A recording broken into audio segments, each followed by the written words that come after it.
शांति। ओम शांति। ओम शांति।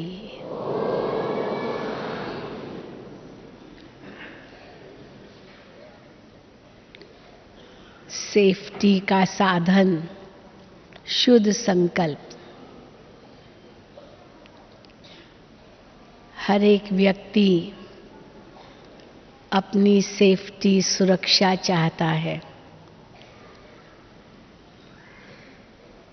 लेकिन किससे सेफ्टी?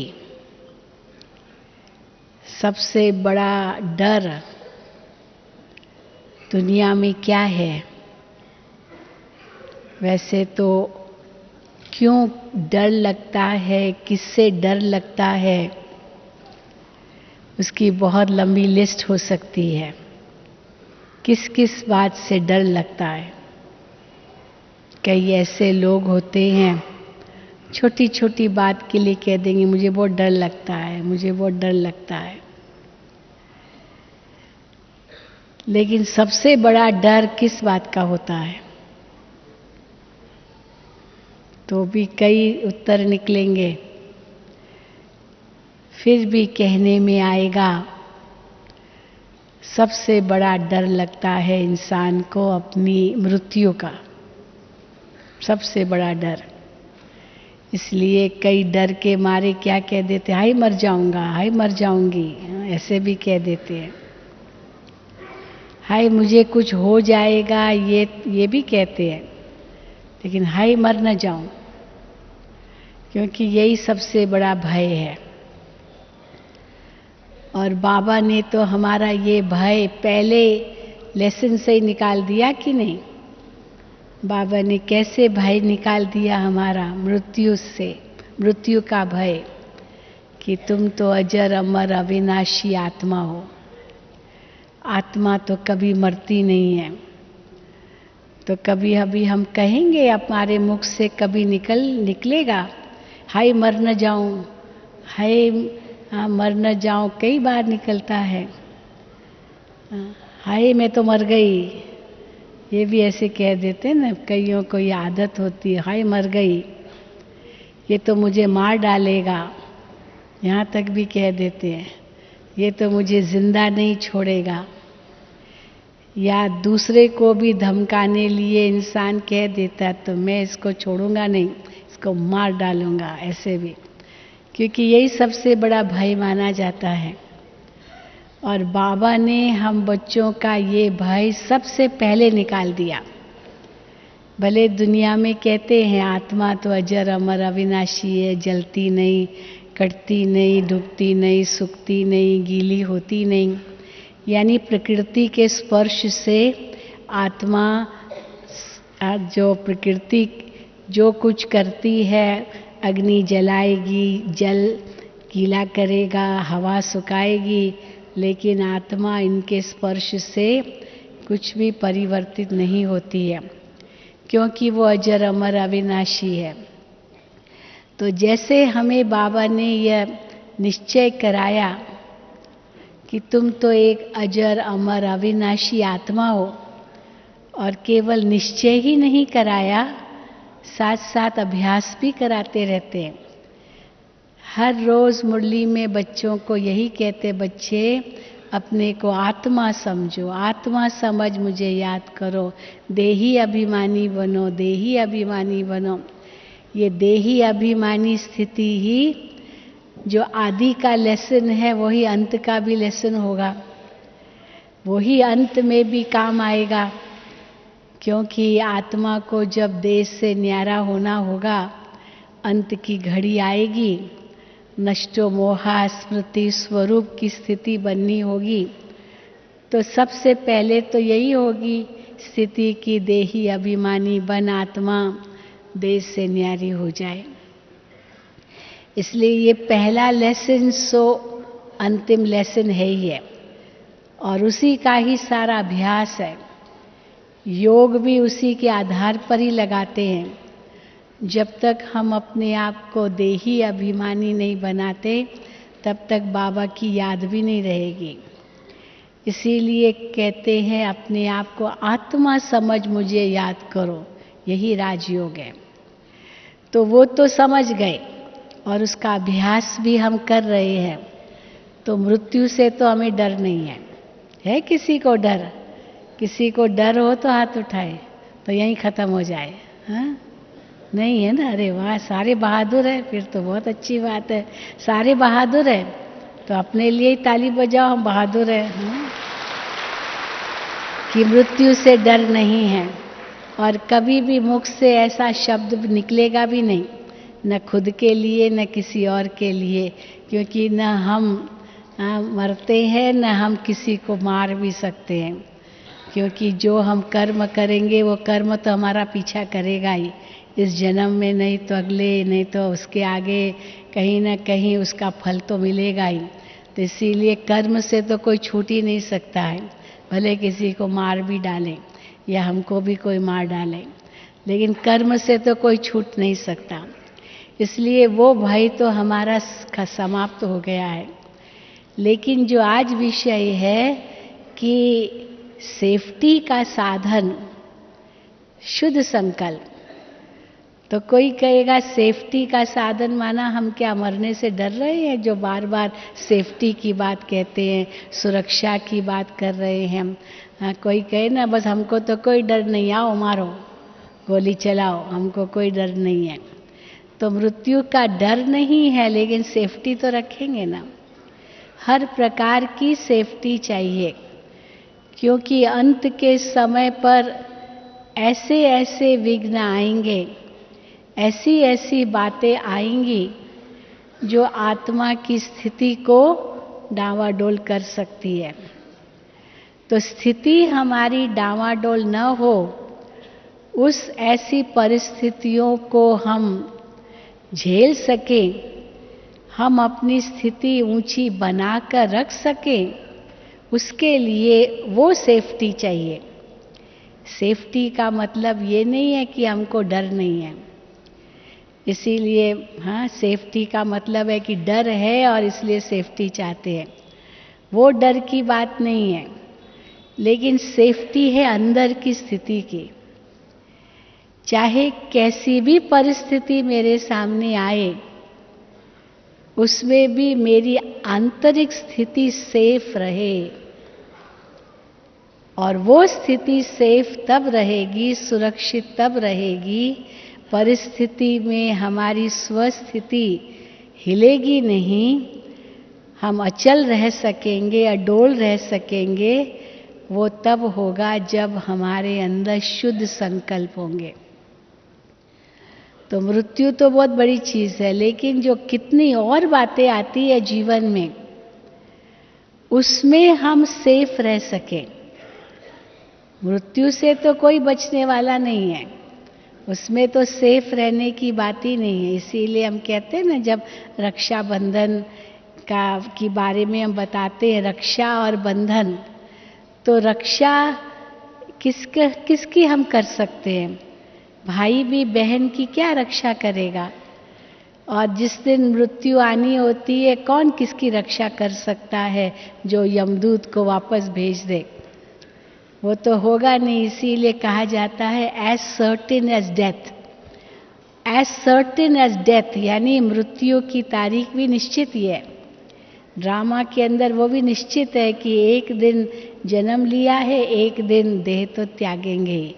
इस शरीर में अमर तो होना ही नहीं है, न रहेंगे अमर। इसीलिए वो बात नहीं है। लेकिन जो जीवन में हमारे सामने बातें आती है, और दिन प्रतिदिन ये बातें बढ़ती जाएगी, बढ़ती जाएगी, वो जो बढ़ती जाएगी हमारे आगे परिस्थितियां, वो परिस्थितियों का हमारे ऊपर असर न हो, उसमें सेफ्टी।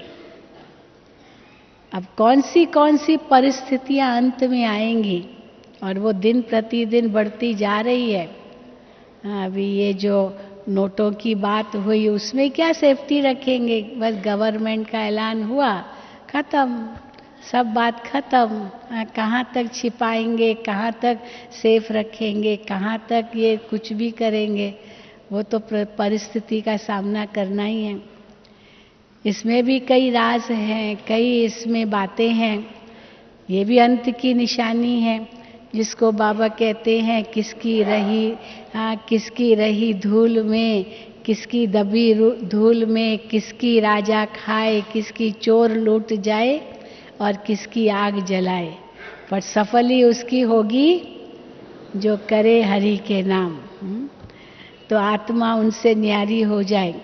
और उसके लिए तो आपका बहुत सुंदर क्लास अभी हुआ, करुणा भाई ने कराया, सादगी जीवन में हो। और जहाँ अगर सादगी है, कोई लोभ लालच नहीं है, हम सिंपल रहते हैं, सिंपल सब कुछ करते हैं, तो फिर डर की तो कोई बात ही नहीं है ना। हमें ज़्यादा चाहिए आवश्यकताओं के लिए तो फिर भी सब कुछ मिल जाता है, पर इच्छाएं वो तो दिन प्रतिदिन कोई कमी होनी नहीं है। इसीलिए अंग्रेजी में कहते हैं there is everything for one's need but not for one's greed. लोभ के लिए जगह नहीं है। अगर कोई लोभी बन करके जमा करता रहे, एक दिन वो कैसे छूट जाएगा पता भी नहीं चलेगा। तो अभी तो वो एक लहर वैराग्य की तो दुनिया में चालू हो ही गई है समझो। पर उस वैराग्य की बात नहीं जिसको शमशानी वैराग्य कहा जाए। हाँ, किसी की मृत्यु होती है तो कितना शमशानी वैराग्य आता है ना। एक तो दुख होता है, हाय हमको छोड़ के चला गया, लेकिन दूसरी ओर शमशानी वैराग्य भी आता है कि एक दिन हम भी ऐसे चले जाएंगे, हम भी कुछ नहीं ले जाएंगे। हाँ, ये महल मारियाँ, मकान, जमीन, जायदाद, ये सब यहीं रह जाएगी। तो शमशानी वैराग्य आता है जब अर्थी को ले जाते हैं शमशान घाट में, कि देखो बेचारा क्या ले गया, कुछ भी नहीं ले गया। तो हम भी ऐसे ही छोड़ के जाएंगे, ये शमशानी वैराग्य हुआ। लेकिन जब अंतिम संस्कार करके लौट के आते हैं, फिर क्या होता है? वो तो चला गया, वो तो वापस नहीं आएगा। हम भी एक दिन चले जाएंगे, वो भी सब भूल जाता है और वो बाकी सब बातें भूल जाती है। जाते समय शमशान में कहते बेचारा गया, क्या ले गया। जब वापस आते हैं तो क्या कहते, अरे ये तो क्या नहीं छोड़ के गया, तो हम भी तो अधिकारी हैं। हाँ, वो तो छोड़ के चला गया, लेकिन हम भी तो अधिकारी हैं। मैं भी इनका मामा हूँ, भतीजा हूँ, भांजा हूँ, फलाना हूँ, तो मैं भी कुछ अपना दाव रखूँगा, अपना हक रखूँगा। वो तो वापस आने वाला नहीं है। तो वो जो शमशानी वैराग्य कि हम भी एक दिन चले जाएंगे, कुछ नहीं साथ लाए या न ले जाएंगे, हाथ खाली जाएंगे, वो भूल जाता है। और वो वैराग्य वहीं शमशान घाट तक ही चलता है, उसके बाद कुछ भी नहीं, क्योंकि हम तो अभी तक जिंदा है ना। लेकिन जब बाबा हम बच्चों को कहते हैं जीते जी मरना है, जीते जी स्वाहा होना है, सब कुछ बाबा का समझना है, छोड़ना भी कुछ नहीं है, फंसना भी कहीं नहीं है, नया को जोड़ना भी नहीं है, पर जो है उसको निभाना भी है, छोड़ना भी नहीं है, फंसना भी नहीं है, नया कुछ जोड़ना भी नहीं है, क्योंकि फिर कब चुकतू करेंगे, आखिर तो चुकतू करके ही जाना है। तो इसलिए नया तो कम से कम ना जोड़े जो फिर और चुकतू करने में टाइम लगे। लेकिन जो है उसको चुकतू करने लिए निभाना तो है, भाग कहाँ जाएंगे, छोड़ के कहाँ चले जाएंगे। हम सन्यासी तो है नहीं, बेहद के सन्यासी जरूर है, पर हद के तो नहीं है कि छोड़ के चले जाएंगे। ब्रह्मा बाबा ने भी कुछ भी जो कुछ था बाबा का उसने सफल किया। शिव बाबा का समझ करके तन मन धन को माताओं के आगे अर्पित कर दिया, सफल किया। बाबा की मुरली में आता है ना कि लौकिक, बाबा का लौकिक में बच्चा था, तो एक तो बेटा छोटा था, वो तो कुछ नहीं, वो तो बाबा के साथ ही था।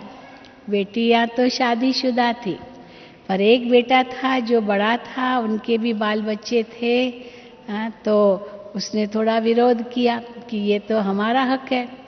तो बाबा ने कहा नहीं, ये चलो दादा का हक लगता है पोते पर, लेकिन बाप ने जो कमाया है उसका कोई डायरेक्ट हक नहीं लग सकता है बेटे पर। अभी भी देखो, उस दिन कानून सुनाया कि अगर माँ बाप के पास बेटा रहता है और बेटा हक नहीं लगा सकता, अगर माँ बाप का मकान है तो, माँ बाप के नाम पर मकान है तो बेटा हक नहीं लगा सकता है, वो माँ बाप का ही है। अगर उस बच्चे को वहाँ रहना है तो माँ बाप के साथ प्यार प्रेम से चलना पड़ेगा, नहीं तो हक नहीं लगा सकता है कि माँ बाप निकल जाए और बेटा रहेगा, नहीं, क्योंकि जिसका है वो ही है। हाँ, ऐसे आजकल तो क्या नहीं करते, माँ बाप को बूढ़े घर में छोड़ाएंगे और नाम और मकान तो माँ बाप के नाम पर ही है, और बेटे उसका मौज लेंगे। तो नहीं, माँ बाप अगर चाहे तो बच्चे को रख सकते हैं, अगर माँ बाप से प्यार से रहे बेटा तो देखिए दिन प्रतिदिन ये कानून भी कितने बदलते जा रहे हैं। ये सब कानून जो कुछ बनते जा रहे हैं, ये सब वैराग्य दिलाने लिए कानून है, और बाबा ने तो हमको पहले से ही दिला दिए सारे का वैराग्य। इसीलिए समय हमारा परिवर्तन करे, उसकी बजाय हम बाबा हमारा परिवर्तन कर रहे हैं। तो बाबा हमारा टीचर है या समय हमारा टीचर बन जाए? तो समय को तो टीचर नहीं बनाना है ना। समय को टीचर बनाएंगे तो क्या होगा, फिर थोड़ी प्राप्ति होगी, क्योंकि समय तो अपना अधिकार ले लेगा, क्योंकि वो मालिक बन गया। जबरदस्ती का सौदा हो जाएगा, स्वेच्छा से तो नहीं होगा। इसीलिए सेफ्टी हमारी किस में है, हमारी सुरक्षा किस में है? जो बाबा कहते हैं न्यारा भी बनो प्यारा भी बनो, इसमें हमारी सेफ्टी है। और न्यारा और प्यारा ये बनने के लिए शुद्ध संकल्प बहुत जरूरी है, क्योंकि जब फंसे हुए होते हैं ना, तो कितने अशुद्ध संकल्प भी आ सकते हैं। शुद्ध संकल्प के साथ भी बहुत प्रकार के संकल्प हैं, और अशुद्ध संकल्प के साथ भी बहुत प्रकार के संकल्प हैं। शुद्ध संकल्पों में सकारात्मक संकल्प भी आएंगे, शुभ संकल्प भी आएंगे, समर्थ संकल्प भी आएंगे, शक्तिशाली संकल्प, समर्थ संकल्प, ये शुद्ध संकल्पों में ही गिने जाते हैं। सकारात्मक संकल्प भी शुद्ध संकल्पों में गिने जाते हैं। पर उसका जो अपोजिट है अशुद्ध संकल्प, उसमें सारे विकार आ जाते हैं। और बाबा ने तो हम बच्चों को इन विकारों पर जीत पाने के लिए ही सारी युक्तियां बताई है। सबसे पहला कदम देही अभिमानी स्थिति है। देही अभिमानी स्थिति ही सभी शुद्ध संकल्पों की जड़ है। जैसे देह अभिमान सभी अशुद्ध संकल्पों की जड़ है, विकारी संकल्पों की जड़ है, वैसे शुद्ध संकल्पों की जड़ है देही अभिमानी स्थिति। और जैसे ये देही अभिमानी स्थिति में एक आत्मा हूं, शिव बाबा की संतान हूं, जिसको दादी जान की रोज पहला पाठ यही पढ़ाती है, मैं कौन मेरा कौन, मैं आत्मा मेरा बाबा। ये अगर पाठ हर वक्त हमें पक्का है तो सदा ही हर आत्मा के प्रति शुद्ध संकल्प भी होंगे, शुभ संकल्प भी होंगे, समर्थ संकल्प भी होंगे, शुभ भावना शुभ कामना होगी सबके प्रति। अपने प्रति भी, अपने प्रति भी बहुत जरूरी है। क्यों अपने प्रति भी बहुत जरूरी है? क्योंकि हम अगर अपने प्रति रखते हैं तो औरों के प्रति भी रखना सहज हो जाता है। कई ऐसे लोग होते हैं जो औरों के प्रति तो अच्छी भावना रखने का लक्ष्य रखते हैं, लेकिन खुद के प्रति अच्छी भावना नहीं है। दूसरों को तो क्षमा कर लेते, लेकिन खुद को क्षमा नहीं कर सकते। मैंने ऐसे क्यों किया, मैंने ऐसे क्यों किया, मुझे ऐसे नहीं करना चाहिए था, मैं तो कितना नालायक हूँ, मैं ऐसे हूँ, मैं ऐसे हूँ, मैं ऐसे हूँ। अपने आप को क्षमा नहीं कर सकते। लेकिन बाबा कहते हैं दूसरों को क्षमा चलो सहज है फिर भी करना, जो बाबा कहते बदला मत लो, बदल के दिखाओ। पर खुद को भी तो क्षमा करना होता है ना। खुद को क्षमा करेंगे तभी तो हमारे अंदर जो शुद्ध संकल्प है उनका निर्माण होता रहेगा। औरों के प्रति भी शुद्ध तब आएंगे जब पहले अपने प्रति भी शुद्ध और शुभ संकल्प हो। इसीलिए बाबा कहते हैं शुद्ध संकल्प ये एक बीज है हर प्रकार की सेफ्टी के लिए। चाहे अपने तन की सेफ्टी के लिए भी देखो, आज इतने सारे जो रोग आज संसार में बढ़ते जा रहे हैं, उसका मुख्य कारण क्या है? तनाव।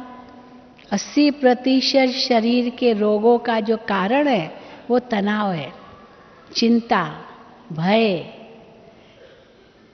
तनाव, चिंता, भय,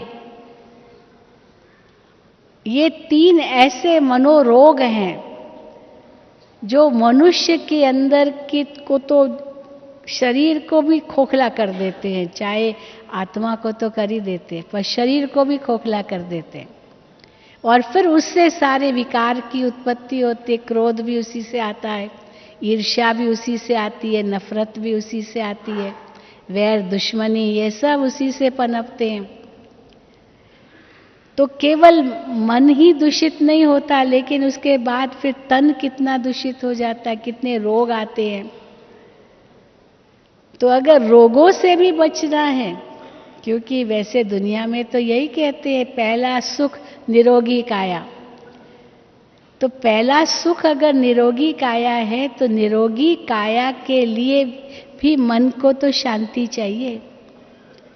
और मन को शांति तब मिलेगी जब देही अभिमानी स्थिति होगी, शुद्ध संकल्प मन में होंगे। क्योंकि शांति और सुख का आधार तो पवित्रता है। बिना पवित्रता के न शांति मिलेगी न सुख मिलेगा। पवित्रता ही सुख शांति की जननी है। तो तन के सुख के लिए भी मन की पवित्रता चाहिए, केवल तन की पवित्रता नहीं। कई कहते हैं ना भाई, स्वच्छ आहार हो, स्वच्छ वातावरण हो, स्वच्छ हो तो तन की पवित्रता होगी, बीमारियां नहीं आएगी। लेकिन उसका आधार फिर मन की पवित्रता है। तो मन की शुद्धि सभी बातों की जड़ है। अब ये जैसे हमने ये समझा कि मन की शुद्धि हर बात की जड़ है, जो भी विघ्न भी अगर आते हैं उसका कारण ये है कि मेरा मन शुद्ध नहीं है। अगर कोई समस्या आती है, इसका कारण कि मेरे अंदर वो समर्थता नहीं है जो मैं उस विघ्न का सामना कर सकूं, इसीलिए मैं उसको विघ्न समझती हूँ। वास्तव में विघ्न तो कोई चीज है ही नहीं, कुछ भी नहीं है। विघ्न क्या होता है? पहले तो वो मन में लगता है कि ये विघ्न है। अगर सचमुच विघ्न होता तो सबके लिए लगे, लेकिन किसी को लगता नहीं ये कोई बड़ी बात नहीं है, और किसी को लगेगा नहीं नहीं नहीं ये तो बहुत बड़ी बात है। तो है तो सारी मन की स्थिति ही। कोई किसी को थोड़ा सा पेट का दर्द होगा तो कितना चिल्लाना शुरू कर देते, और किसी को कितना दर्द होता है तो भी चेहरे पर तो मुस्कुराहट ही है। हमारी दादी जानकी को आप देखिए, हम तो कई बार देख के वंडर खाते हैं। दादी को इतना कई बार शारीरिक कष्ट होता है बहुत, लेकिन फिर भी दादी का चेहरा देखो, जब भी सामने जाएंगे दादी मुस्कुरा देगी, भले शरीर का कष्ट कितना भी है। और कई ऐसे लोग हैं थोड़ा सा ही होगा तो ऐसा मुंह मुरझा जाएगा जैसे कि पता नहीं कितने दिनों से खाना ही नहीं खाया। ऐसा होता। क्यों? क्योंकि संकल्पों का जो भोजन मन को हम दे रहे हैं वो कैसा है। तो इतना ऊंचा ज्ञान बाबा ने हमें दिया है, चाहे आत्मा का ज्ञान, चाहे परमात्मा का ज्ञान, चाहे कर्मों का ज्ञान, चाहे ड्रामा का ज्ञान। इतनी गहराई है ये चारों बातों के ज्ञान में। और फिर उसका योग क्योंकि ज्ञान और योग का आपस में संबंध क्या है? ज्ञान तो विस्तार है, पर योग क्या है? जैसे ज्ञान भले बीज भी बाबा कहते हैं, पर वो बीज की जो अंदर की शक्ति है, वो शक्ति अनुभव तब होगी जब उस बीज को सींचेंगे। तो ज्ञान है बीज, और फिर योग है उस बीज को सींचना, उस निश्चय के आधार से वो स्वरूप बनना, उसी से ही तो शक्ति का अनुभव होगा। भोजन खाना जैसे ज्ञान है, ज्ञान को हम सेवन करते हैं, हम स्मरण करते हैं, हम सुनते हैं, उसका चिंतन करते हैं, परंतु वो जब योग का रूप बन जाता है, वो स्वरूप बनते हैं, तब कहेंगे कि शक्ति का अनुभव हुआ। जैसे भोजन वो ब्लड बना, खून बना, उसको कहेंगे कि हाँ शक्ति मिली भोजन से। तो इसीलिए बाबा कहते हैं वो स्वरूप कैसे बने ज्ञान का। मुझे याद है कई साल पहले ये पॉइंट बहुत भाषणों में हम सुनाते थे कि आत्मा के ज्ञान से लाइट क्या मिली, माइट क्या मिली, प्रकाश क्या मिला, शक्ति क्या मिली। तो प्रकाश तो बहुत है, ज्ञान, आत्मा का ज्ञान का कितना विस्तार है। आत्मा एक बिंदु है, आत्मा के अंदर 84 जन्मों का पाठ नूंदा हुआ है, आत्मा दिखाई नहीं देती है, आत्मा का असली धाम परम धाम है, आत्मा ज्ञान स्वरूप शांति, सब बताते हैं। ये उसकी लाइट है, ये प्रकाश है, आत्मा के बारे में ज्ञान। लेकिन उसकी माइट क्या है, उसे शक्ति क्या मिलती है? तो जो शक्ति है, माना उसके द्वारा जो शुद्ध संकल्प मन में उत्पन्न होते हैं, वो शुद्ध संकल्प ही शक्ति का रूप बन जाते हैं। क्योंकि जैसे मैंने समझा कि मैं आत्मा हूं, ये ज्ञान मिला, तो केवल मैं ही तो नहीं आत्मा हूं ना, ये भी तो आत्मा है। जैसे मैं शांत स्वरूप हूं, ये भी तो शांत स्वरूप है। मैं प्रेम स्वरूप हूं, तो ये भी तो प्रेम स्वरूप है। या इसका ऑपोजिट भी है, मैं उसको प्रेम स्वरूप देखूं और मैं खुद को नफरत स्वरूप देखूं, तो भी तो शक्ति तो नहीं मिलेगी। तो वो भी प्रेम स्वरूप है, मैं भी प्रेम स्वरूप हूं। और जैसे मैंने ये संकल्प किया, ये शुद्ध संकल्प किया, जो उसके प्रति थोड़ी नफरत या वैर या कुछ ईर्ष्या, वो 1 सेकंड में खत्म हो जाए, क्योंकि शक्ति मिलेगी। तो जैसे ही ये शुद्ध संकल्प हमने किया, या शुभ संकल्प भी किया, जिसको बाबा कहते हैं, हाँ, शुभ भावना रखी, ये शुभ संकल्प किया कि बेचारा अच्छा हो जाए, ये भी आगे बढ़े, इसका भी उद्धार हो, इसका भी कल्याण हो, सब आगे बढ़े, सबका कल्याण हो। बस ये जैसे ही शुभ संकल्प किया, जो अंदर में जो वैर, दुश्मनी या कोई भी बुरी भावना है, वो 1 सेकंड में समाप्त हो जाती है। और उससे सेफ्टी क्या मिलेगी? जो थोड़ी बहुत जो अनबन अगर होगी भी ना, वो अनबन खत्म हो जाएगी। इसीलिए बाबा हमेशा कहते हैं कि किसी को भी अपना दुश्मन मत बनाओ। दुश्मन बनाना माना वो कब क्या कर देगा आपको कुछ पता नहीं चलेगा। सबको अपना सच्चा मित्र बनाओ, चाहे कोई कैसा भी है, उसको भी अपना मित्र बनाओ, अपना साथी बनाओ, अपना सहयोगी बनाओ। कभी भी किसी से दुश्मनी मत रखो, कभी भी नहीं। भले थोड़ा झुकना पड़े, हर्जा नहीं, लेकिन किसी से दुश्मनी मोल मत लो। कोई ऐसी बात हो गई, चलो माफी मांग लो, बात खत्म। दादी जानकी, बड़ी दादी जी हमें खास कहते थे, हारमनी क्या है? पहले हारमनी कॉन्फ्रेंस होती थी, यूनिवर्सल हारमनी कॉन्फ्रेंस। पहले यूनिवर्सल पीस कॉन्फ्रेंस हुई, फिर यूनिवर्सल हारमनी कॉन्फ्रेंस हुई, जिसके आधार पर हारमनी हॉल ज्ञान सरोवर का तैयार हुआ। तो दादी कहती थी, हारमनी माना हार मानी झगड़ा टूटा। हार मानी, चलो तुम जीते हम हारे, क्या फर्क पड़ता है। हार मानी झगड़ा टूटा, हो गई हारमनी। कितना सहज है इस हारमोनी को समझना।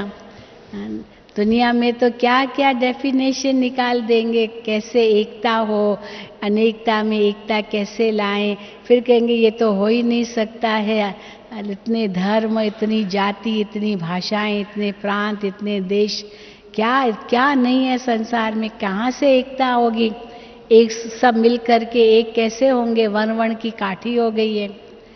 लेकिन बाबा के जब बच्चे बने, हम सब वर्ण वर्ण की काठी एक पेड़ में आ गए। वर्ण वर्ण की काठी माना इतने अलग अलग पेड़, अब सब सारे पेड़ की लकड़ियां एक पेड़ थोड़ी बन सकती है। लेकिन जब बाबा के बच्चे बने तो देखो क्या क्या धर्म, जाति, भाषा क्या नहीं है संसार में, वो सब एक ईश्वरीय परिवार बन गया।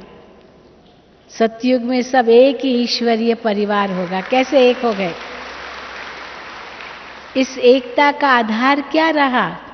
हम सब आत्माएं हैं, एक शिव बाबा के बच्चे हैं, बस यही ईश्वरीय परिवार है। यहाँ कोई मामा, चाचा, काका, भांजा, भतीजा, ये सास, ससुर, ननंद, देवर, जेठानी, जेठ, ये कुछ भी नहीं है। जब शुरू में यज्ञ में बहनें समर्पित हुई तो परिवार के परिवार समर्पित हुए, लेकिन उस परिवार के परिवार भी कभी आपस में वो भासना नहीं आने दी कि ये कोई पति पत्नी भी है या माँ बेटी भी है। मम्मा का मिसाल देते हैं कि सब मम्मा को मम्मा कहने लगे, बाबा भी मम्मा कहते थे। हालांकि मम्मा तो बाबा की बेटी थी, अलौकिक बेटी, लेकिन सबके मुंह से भी मम्मा निकले तो पहले बाबा ने शुरू किया, ये आप सबकी मम्मा है, माँ है, अलौकिक माँ। तो बाबा ही मम्मा कहने लगे, तो सारे मम्मा कहने लगे उनको। हालांकि उनसे बड़ी उम्र की बहुत बहनें थी, लेकिन वो बड़ी बहनें भी क्योंकि बाबा कहते थे तो जरूर वो भी कहेंगी। लेकिन बाबा की जो मम्मा की जो माँ थी, वो माँ भी अपने बेटी को मम्मा कहने लगी। आप सोचो, हाँ, माँ भी अपने बेटी को, क्योंकि सबकी मम्मा हो गई, सबकी माँ हो गई, हाँ? तो इसीलिए ये कितना बड़ा परिवर्तन आया, पूरी दृष्टि बदल गई। मानो दृष्टि बदल गई तो सृष्टि बदल गई। कहाँ गए सब लौकिक संबंध, सब भूल गए। इसीलिए उसका आधार क्या था? वो आत्मिक स्थिति, वो आत्मिक दृष्टि। तभी बाबा कहते हैं सच्ची सेफ्टी जो अंत में हम बच्चों की होगी ना, वो इसी आधार पर होगी। अगर हम कोई भी मेरे सामने परिस्थिति आए, चाहे वो व्यक्ति आए, चाहे वो दुश्मन के रूप में भी आए, पर वो अगर मैं उस आत्मिक स्थिति में होंगी और वो भी उसको भी मैं उस आत्मिक स्थिति में देखूंगी, उसको तो मेरे से साक्षात्कार हो जाएगा। वो मुझे हड्डी मांस का व्यक्ति नहीं देखेगा, वो तो फरिश्ता रूप में मुझे देखेगा। और फरिश्ता रूप में देखेगा, लाइट देखेगा, वो क्या कर सकेगा?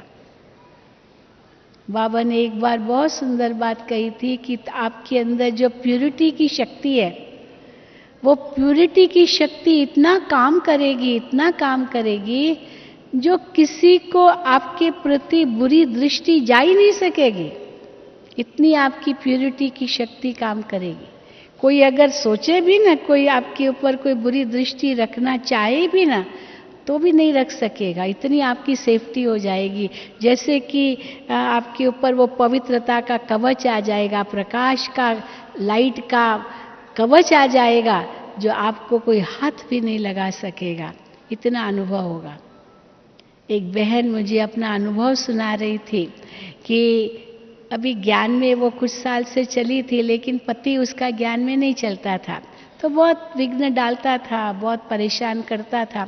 लेकिन वो इतनी पक्की थी, जो बात मत पूछो, का मर जाऊंगी लेकिन मैं अपनी पवित्रता का जो मैंने व्रत लिया है वो नहीं तोड़ूंगी।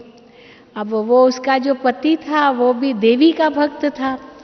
तो जब नवरात्रि आई तो उसने तो देवी की पूजा शुरू कर दी, देवियों की पूजा करता रहा है। तो देवियों की पूजा में तो वो ब्रह्मचर्य का पालन करते हैं, क्योंकि नवरात्रि में व्रत भी रखते हैं, बहुत कुछ करते हैं।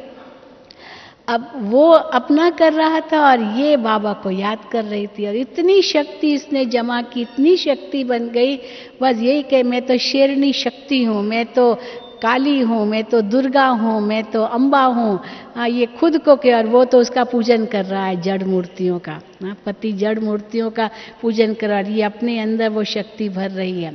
तो वो 9 दिन तो चलो, 8-9 दिन जो होते हैं वो तो बिल्कुल इसको परेशान नहीं किया, लेकिन जब वो पूरा हुआ फिर वैसे का वैसा ही होगा, और क्या, भगत तो वैसे ही होते हैं।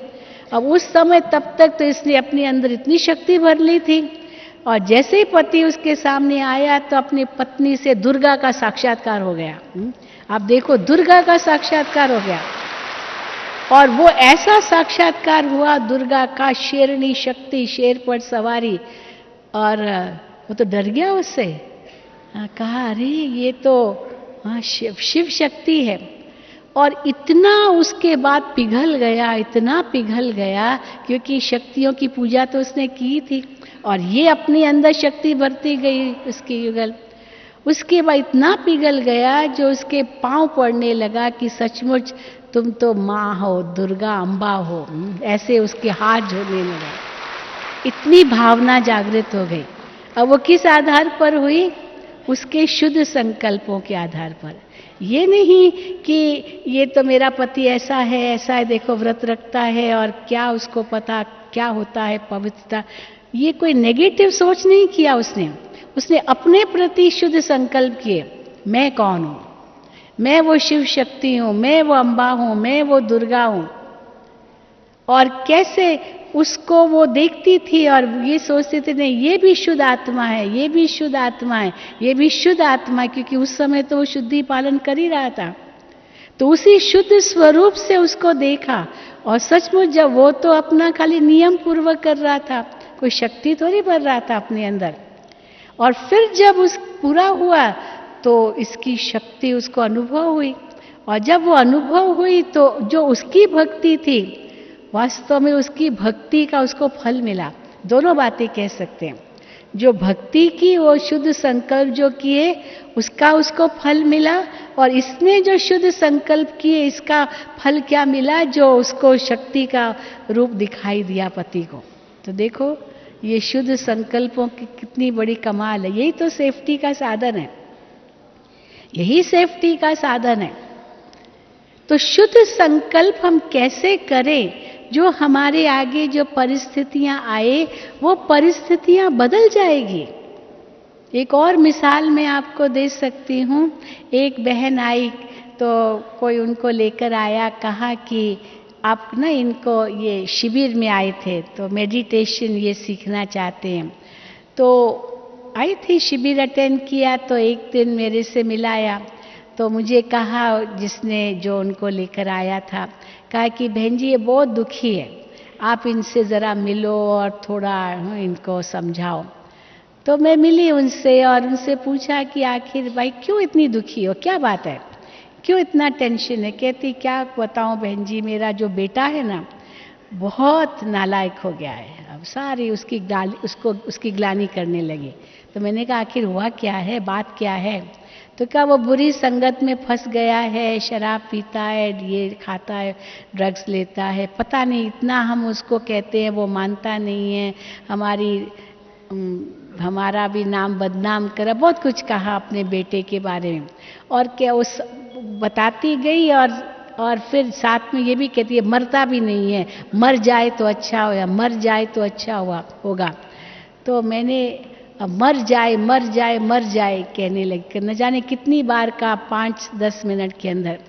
तो मैंने कहा पहले मुझे ये बताओ कि आप सचमुच चाहती हो वो मर जाए, सचमुच चाहती हो?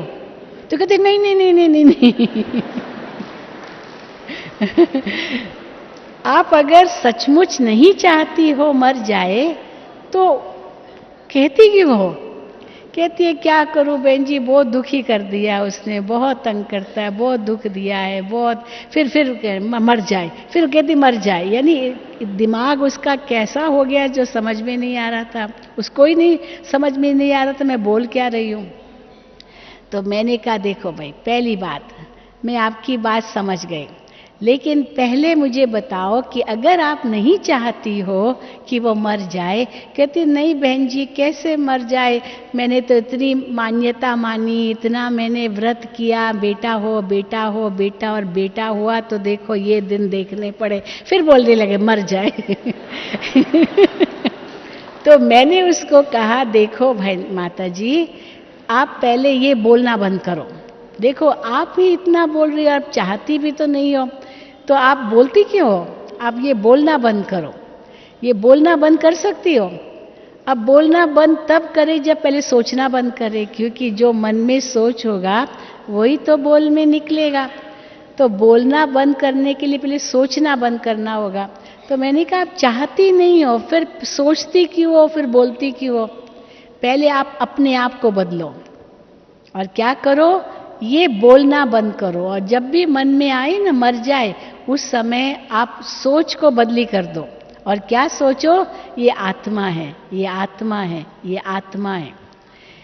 ऐसे सोच सकते हो ये आत्मा है। मर जाए की बदले आत्मा, आत्मा तो मरती नहीं है। कौन मर जाए? शरीर तो है ही विनाशी, आत्मा तो मरती नहीं है। तो मर जाए मर जाए ये किसके लिए कह रहे हो? तो समझ गई थोड़ा बहुत।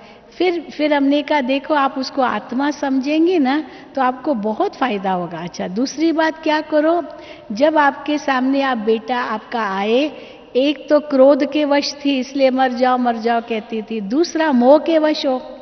तो मोह के वश होने के कारण समझ मेरा बेटा है, और मेरा बेटा है तो मैं जो कहूं वो उसको करना चाहिए। मैंने जन्म दिया है, मैंने इतना बड़ा किया है, मैंने इसके लिए क्या नहीं किया, मैंने किया, मैं, फिर मैं भी, और मेरा बेटा मैं और मेरा, इसी में ही उसकी बुद्धि जा रही थी। और बाबा कहते हैं मैं और मेरा दोनों ही पाप की जड़ है, पाप के दरवाजे हैं।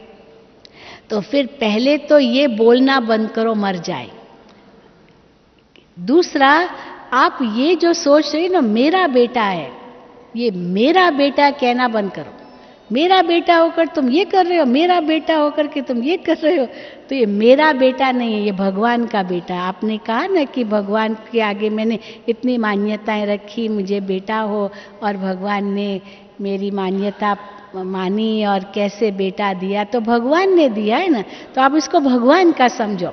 तो जब भी आपके सामने आए पहले इसको अब आत्मा समझो, अपनी बुद्धि को बदली करो, ये आत्मा है। फिर दूसरा संकल्प ये करो कि ये शिव बाबा का बच्चा, ये भगवान का बच्चा है, ये भगवान का बच्चा है, भगवान का बच्चा है।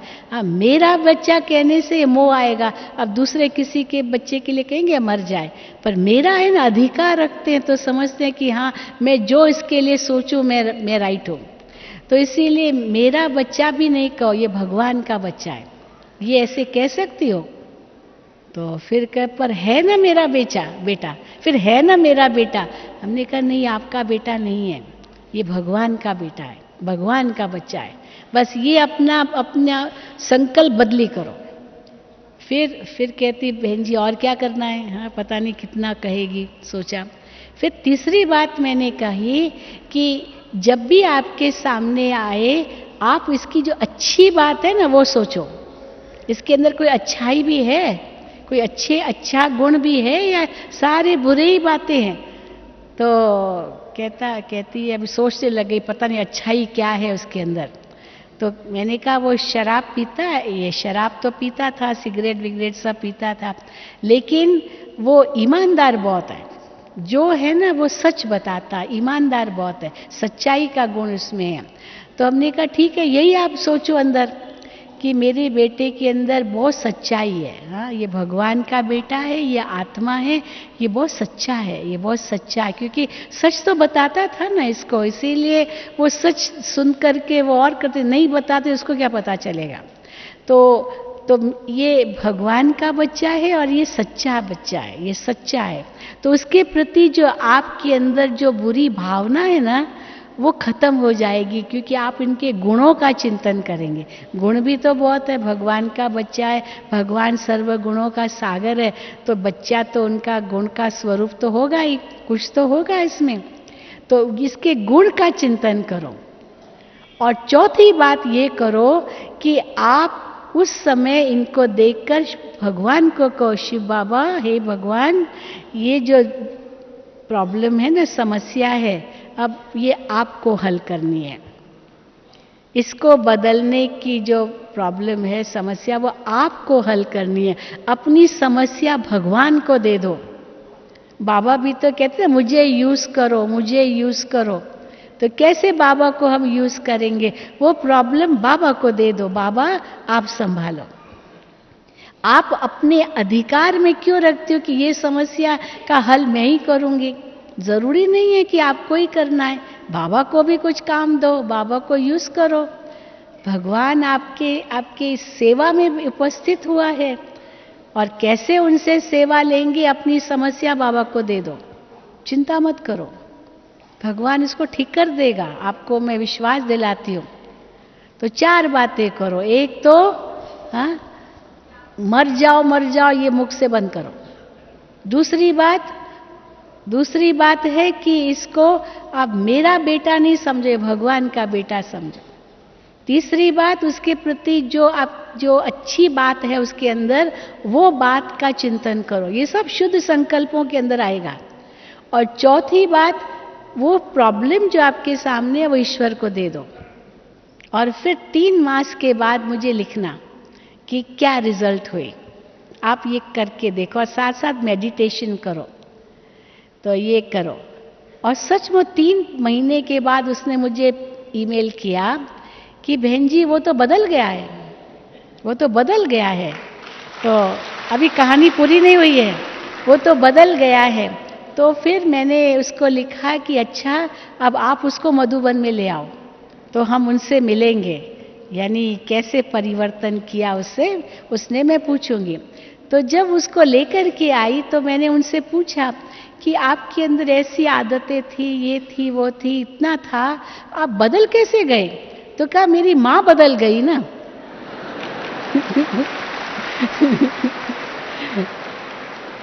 समझ गए? मैं क्यों बदला? क्योंकि मेरी माँ बदल गई। अब बताओ, सचमुच बदलना किसको चाहिए था? पहले माँ को बदलना चाहिए था। और माँ सोच रही थी कि मैं बच्चे को बदल के रखूंगी, ये ऐसे गुस्सा करके, ऐसे डांट करके, ऐसे कुछ कह करके। और वो कहता था, मेरी माँ ऐसे कहती, मैं और करके दिखाऊंगा। अब कौन रोक सकता है? कोई छोटा बच्चा थोड़ी था। छोटे बच्चे को तो आप रोक सकते हो, 18 साल के से बड़ा हो गया तो आप कैसे रोकेंगे उनको? पर फिर भी सच्चा था, बताता तो था ही। तो कहने का भाव है कि कैसे शुद्ध संकल्प जो हमारे मन में अगर उत्पन्न होंगे, बड़ी से बड़ी समस्याओं का भी हल मिल जाएगा। क्योंकि मेरे शुद्ध संकल्प वो वाइब्रेशंस बनेंगे, वो वाइब्रेशंस उस आत्मा तक भी पहुंचेंगे। क्योंकि ये वाइब्रेशंस है, ये नेगेटिव वाइब्रेशंस अगर हम किसको देंगे तो उसके भी नेगेटिव वाइब्रेशंस मिलेंगे। और नेगेटिव माइनस और माइनस कोई प्लस थोड़ी बनेगा, वो और डबल माइनस हो जाएगा। अगर प्लस करना है तो प्लस को जोड़ना पड़ेगा, माइनस से प्लस नहीं बनेगा। इसीलिए हम अपने संकल्पों को बदलें, हम दूसरों के संकल्पों को नहीं बदल सकते हैं। आज भी बाबा ने मुरली में कहा कि भाई हर एक को तो अपना कर्म करना पड़ेगा। कोई कहेगा मैं ड्रामा में होगा तो मैं ये कर दूंगा, ड्रामा में होगा। ड्रामा को इस बात में नहीं लेना है। ड्रामा तो है ही कल्याणकारी, कल्याण उसमें हर कदम पर है, पर उसमें मैं अपना कल्याण कैसे करूं वो हर एक को अपना सोचना है। अकल्याणकारी तो कुछ है ही नहीं, और उसके लिए पुरुषार्थ तो हमको ही करना है, दूसरा तो नहीं करेगा। तो पहली बात है कि हर बात में शुद्ध संकल्प हम कैसे लाएं, जो बड़ी से बड़ी समस्याओं को भी हम खत्म कर सकते हैं शुद्ध संकल्पों से। मान लीजिए कोई ऐसी परिस्थिति आई जिसमें आप कुछ नहीं कर सकते, कई ऐसी परिस्थितियां आती है। अब कोई बहुत नजदीकी संबंधी, बहुत निकट, बहुत प्यारा, बहुत दिल के करीब, अब वो संसार से चला जाता है तो कितना दुख होता है, कितना दुख होता है। परिस्थिति आई है। अब उस परिस्थिति में हम क्या शुद्ध संकल्प करेंगे? अगर ये होता, ये मुझे क्यों छोड़ के चला गया, क्या मेरा कर्म था, क्या मैंने पाप किया, अब इतना सारा नेगेटिव हम सोच लेते, सोच करके खुद को ही दुखी कर देते हैं। लेकिन उसमें भी शुद्ध संकल्प, कोई भी मेरे सामने परिस्थिति है उसमें भी शुद्ध संकल्प कि इस आत्मा का इतना ही पार्ट था मेरे साथ, बस इतना ही पार्ट था। आत्मा, इसलिए आत्मा को देख रहे हैं, इस आत्मा का इतना ही पार्ट मेरे साथ था। फिर उसके बाद ये आत्मा जहां भी जाएगी सुखी रहे, क्योंकि वापस तो आएगी नहीं, सुखी रहे। ये आत्मा सबका भला करे, हाँ, तो भला करे, सुखी रहे, हाँ, आगे बढ़े। ये तो मेरा स्वार्थ था, जो मैं समझ रही थी ये तो मेरा है, मेरे पास ही रहे, ये तो बड़ा स्वार्थ है। सचमुच हम देखते ये स्वार्थ है। मान लो कोई शरीर छोड़ता है ना, तो क्यों रोना आता है? क्योंकि सबसे पहले ये मन में आता है, हाय अभी मेरा क्या होगा, मेरा क्या होगा। ये स्वार्थ नहीं है, मेरा क्या होगा। कितना बड़ा स्वार्थ है ये सब कर्मों के हिसाब किताब है। और जब हिसाब किताब पूरा होता है तो कौन किसका है? इसीलिए बाबा कहते हैं साक्षी दृष्टा होकर के इस ड्रामा को देखो। अभी तो दुख की सीन और बहुत आने वाली है। कुछ भी मेरा नहीं है। जब ये मन में आए तब समझो कि मेरे मन में शुद्ध संकल्प चल रहे हैं, जिसको बाबा कहते छोड़ो तो छूटो, एक सेकंड में न्यारे हो जाओ। वो कैसे होगा? जब शुद्ध संकल्प मन में होंगे। अगर अशुद्ध संकल्प है तो पकड़ के रखने का लक्ष्य होगा, पकड़ो कैसे मेरा रहे, छोड़ो तो छूटो। ये हिसाब किताब पूरा हुआ। तो हिसाब किताब पूरा हुआ, ये भी एक बहुत बड़ा शुद्ध संकल्प है, क्योंकि मैं आत्मा हल्की हो गई, हल्की होकर ही जाना है। बोझ खत्म करना है।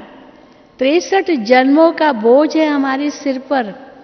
कितनी आत्माओं के साथ हिसाब किताब 63 जन्मों से बनाया है, क्या नहीं लेन देन किया है। पर इस एक जन्म में हमको सब समाप्त करना है। और कैसे समाप्त करेंगे? बाबा कहते हैं पहले तो योग की शक्ति से। और योग की शक्ति में भी शुद्ध संकल्प लाने हैं। कोई मन को निसंकल्प या एकदम से ब्लैंक तो बनाने की बात ही नहीं है। श्रेष्ठ समर्थ संकल्प हम लाते हैं, स्वमान के लाते हैं, शिव बाबा के गुणों के लाते हैं। साक्षी दृष्टा इस ड्रामा को देख रहे, ये सब शुद्ध संकल्पों में आएगा। सारा जो बाबा ने ज्ञान दिया है ये सारे ही शुद्ध संकल्पों का ही स्वरूप है।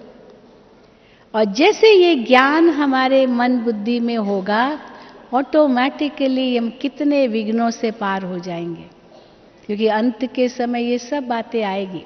इविल सोल्स भी आएगी, भटकती आत्माएं तो बहुत होगी। और हो सकता है हमारे साथ भी उनका हिसाब किताब हो, नहीं तो हमको तो परेशान नहीं करेगी, पर अगर हिसाब किताब होगा तो आएगी सामने। पर कैसे हम उनसे मुक्त हो जाएं, उनको भी शुभ भावना दे करके न्यारा प्यारा न्यारा कर दो। जाओ शिव बाबा के पास, मुक्ति धाम, क्योंकि सबको जाना है एक दिन। अपने संस्कार भी सामने आएंगे। अपने संस्कारों को भी बदलने के लिए शुद्ध संकल्प ही चाहिए। क्योंकि नेगेटिव लाएंगे तो नेगेटिव को काट नहीं सकता। नेगेटिव को काटने के लिए पॉजिटिव ही चाहिए। और वो पॉजिटिव संकल्प, जो शुद्ध संकल्प है, उनसे हम अनेक विघ्नों को पार कर सकेंगे और हाई जंप दे सकेंगे। और ऐसे कई बार लगेगा वो सूली समान बात आई, पर कांटे के रूप में लगी और खत्म हो गई बस। क्योंकि इतनी शक्तिशाली स्थिति थी हमारी। इसीलिए तो बाबा कहते हैं कि आपको ऊपर जाना होगा, नीचे रह करके लड़ो नहीं। या तो ऊंचे जाओ या तो समा जाओ। जिसको बाबा दो मिसाल बाबा देते हैं, एक है कछुए का और दूसरा है पंछी का। कछुआ क्या करता है, जब देखता है कोई सामने विघ्न आया, कुछ बात आई, अपने हाथ पैर सिर अंदर कर लेता है, पत्थर जैसा बन जाता है, बिल्कुल घंटों घंटों वहीं रहता है वो एक जगह पर, आगे बढ़ता ही नहीं है कोई ऐसी बात सामने है तो बाबा कहते कछुए समान न्यारे बन जाओ। एक है कछुए समान, अपने आप को अंतर्मुखी बना दो। मैं शुद्ध आत्मा, मैं शांत स्वरूप आत्मा, मैं शक्ति स्वरूप आत्मा, बस ये भाव, मैं किसकी संतान। तो वो जो बात आएगी ना, वो आपके अंदर वो शक्ति इतनी जमा होगी, वो बात आपको लगेगी नहीं कि कोई बात हुई भी। और दूसरा बाबा कहते पक्षी बन जाओ, उड़ जाओ, छोड़ो तो छूटो, न्यारे हो जाओ। कोई सामने कोई बिल्ली आई, पक्षी उड़ गया, अब बिल्ली थोड़ी ऊपर जाएगी। तो कैसे हम उड़ेंगे, बस चले जाओ बाबा के पास, बाबा मैं आपके पास आ गया, और देखो बाबा करेगा सब कुछ। बाबा की गोद में समा जाओ, न्यारे हो जाओ। हाँ, जैसे छोटा बच्चा होता है ना, तो छोटा बच्चा क्या करता है, देखता है कुछ ऐसे आता है उसको मारने, दौड़ करके माँ की गोद में चला जाता है। माँ की गोद में आ गया, सुरक्षित हो गया। पिता की गोद में आ गया, सुरक्षित हो गया, डर खत्म हो गया। तो मैं भी बाबा की गोद में हूँ, माँ की गोद में हूँ, बाबा का हाथ मेरे सिर पर है, छत्र छाया मेरे सिर पर है, मैं बाबा के संग हूं। जिसको बाबा कई बार कहते कंबाइंड स्वरूप हो जाओ, बाबा मैं अकेला नहीं, बाबा आप मेरे साथ हैं। ये मेरे हाथ अकेले नहीं, हजारों हाथ भगवान के मेरे साथ चल रहे, और ये कार्य निर्विघ्न हो जाएगा। तो ये सारे शुद्ध संकल्प हम जैसे जैसे मन में करते जाएंगे, हमारे आगे वो बातें सब खत्म होती जाएगी। हमने देखा है कि जो आधे से ज्यादा जो समस्याएं हैं ना, चाहे परिवारों में समस्याएं, चाहे कोई भी और प्रकार की समस्याएं, हमारे बोल के कारण होती है। बोल, हमारे बोल कैसे हैं, क्योंकि झगड़ा उसी पर, तुमने मुझे ऐसे क्यों कहा, पर तुमने भी तो मुझे ऐसे कहा, बस हो गया झगड़ा। तुम अगर ऐसे नहीं कहती तो मैं भी, तू मैं ही चालू हो जाता है। इसीलिए अंतर्मुखी सदा सुखी, कोई ऐसा हम शब्द न बोले मुख से जो कुछ उनसे संघर्ष चालू हो जाए, क्योंकि पता तो है वो कैसा, ठीक है मेरी शुभ भावना है उसके प्रति, और फिर साक्षी दृष्टा होके देखो, जो होगा कल्याणकारी ही होगा। कम से कम मेरा कोई पाप कर्म तो नहीं बना, क्योंकि अभी समय है पाप कर्मों से मुक्त होने का। 63 जन्मों का भी पापों को खत्म करना है, और 21 जन्मों की कमाई भी करनी है। 84 जन्मों का पूरा हिसाब अभी यही हमको समझना है। 63 जन्मों का पाप का खाता खत्म करना है, और 21 जन्मों के लिए कमाई करनी है। तो घाटा भी खत्म करना है और इतनी बचत भी लानी है, तो कितनी कमाई करनी पड़ेगी। और वो कमाई ऐसी है जो उसमें वजन नहीं है, कोई वजन नहीं है, ट्रैवल लाइट। वो कैसी कमाई है, आजकल तो कहते हैं ना ट्रैवल लाइट, बोझ उठा के मत चलो, न शरीर का बोझ, न मन का बोझ, न स्थूल रूप में बोझ। हल्के बनो, वजन देखते हैं, फ्लाइट में जाते हैं तो वजन देखते हैं, 15 किलो से ज्यादा नहीं, हाथ में 7 किलो से ज्यादा नहीं। तो ये वजन, तो मन का भी वजन कितना हल्का होना चाहिए। तो हैंडबैग, 3 चीजें ले जाते हैं हम, तो कई बार ये मिसाल देते, 3 चीजें होती है। एक हैंडबैग होता है, हैंडबैग माना हैंडी चीजें जो बार बार हमें चाहिए, वो अपनी पर्स में रखते हैं। पैसा है या दवाइयाँ है या जो कुछ है, पानी है, मतलब अपने पास रखते हैं। सदा ही कभी भी खोलो उसको यूज़ करो, वो चीज़ बार बार चाहिए, वो हैंड बैग में रखेंगे। दूसरा होता है छोटी कैरी बैग, जो कैरी बैग माना ये हैंड लगेज, जो ऊपर लॉकर में रखते हैं, फ्लाइट में जाते हैं या ट्रेन में भी जाते हैं, नीचे रखते हैं, वो हमारे साथ है।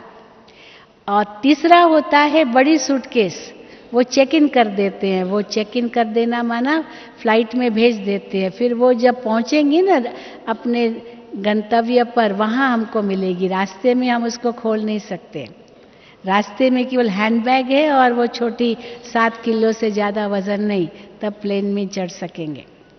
तो बाबा कहते हैं ये 3 चीज़ें तुम्हारी है, पर इनको लाइट रखो। कैसे लाइट रखो? हैंड बैग कौन सी है? हाँ, छोटा सूटकेस हैंड लगेज कौन सा है? और चेक इन लगेज जो बड़ा सूटकेस वो कौन सा है?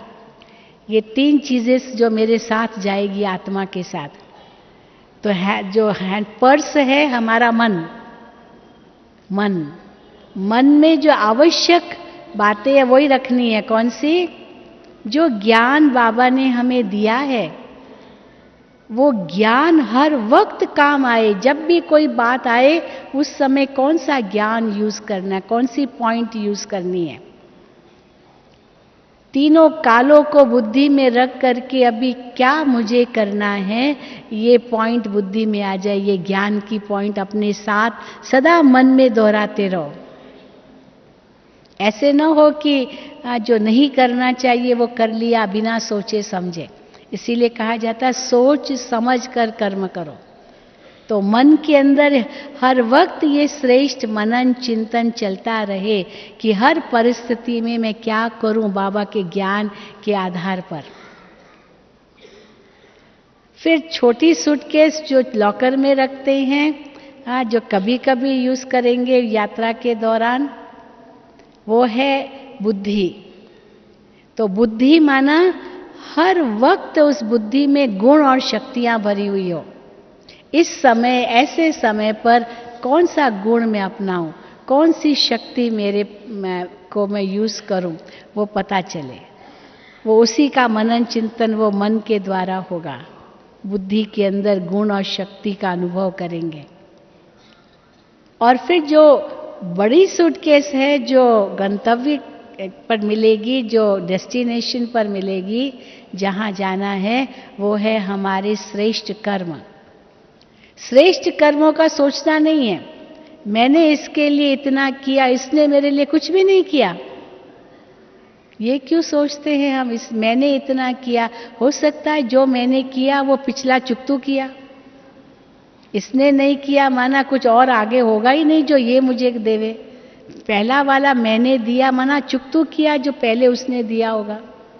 इसलिए ये सोच से भी बाहर हो हम कि मैंने इतना किया, इसने कुछ भी नहीं किया। अपने बच्चों के लिए भी कई माता पिता इसलिए दुखी होते हैं, मैंने बच्चों के लिए इतना किया, मेरे बच्चों ने कुछ नहीं किया। अब वो बच्चा जो आपके पास आया वो कोई कर्मों का हिसाब किताब था। अब हिसाब किताब था तो पूरा हुआ। उसने कुछ नहीं किया मेरे लिए, मैंने इतना किया। ये अभिमान या ये जो सोच, ये भी ना है। इसीलिए जो मैं करूंगी मैं ही पाऊंगी। इसलिए अब भी हमको फल नहीं चाहिए, वो फल बाबा हमको देने वाले हैं जरूर। इच्छा मात्रम अविद्या, बस अच्छा कर्म करते जाओ, नेकी कर दरिया में डाल, जिसको बाबा कहते हैं। अभी ये स्थिति है, क्योंकि जो नेकी कर रहे हैं पता नहीं हिसाब किताब ये चुकतू हो रहा है या नया बन रहा है, पर इसलिए हम तो करते जाएं, क्योंकि पुण्य का खाता हमें जमा करना है, पिछला खत्म करना है, आगे का बढ़ना है। कर्जा लेकर के नहीं जाना है। और कमाई कैसे होगी? श्रेष्ठ संकल्पों से ही कमाई होगी, शुद्ध संकल्पों से ही कमाई होगी। मन में भी, बुद्धि में भी, संस्कार में भी। वो भी वही आत्मा के साथ जाएगी, बाकी कुछ नहीं जाएगा। और ये लोगों को पता नहीं, भले कहते कुछ नहीं जाएगा, लेकिन पुण्य का खाता हम कितना साथ में ले जाएंगे ये दुनिया वाले थोड़ी जानते हैं। लेकिन हम जानते हैं कैसे पुण्य का खाता साथ में ले जाना होता है। और कैसे ले जाएंगे? अपने मन वचन कर्म को श्रेष्ठ करके, अपने तन मन धन को सफल करके, और जो भी बातें आती है वो श्रेष्ठ संकल्प करके, शुद्ध संकल्प करके उसको खत्म करते जाओ। वो मिटती जाएगी, मिटती जाएगी। इसी के आधार से हम आत्माएं शुद्ध बनेगी, पावन बनेगी, हल्की बनेगी।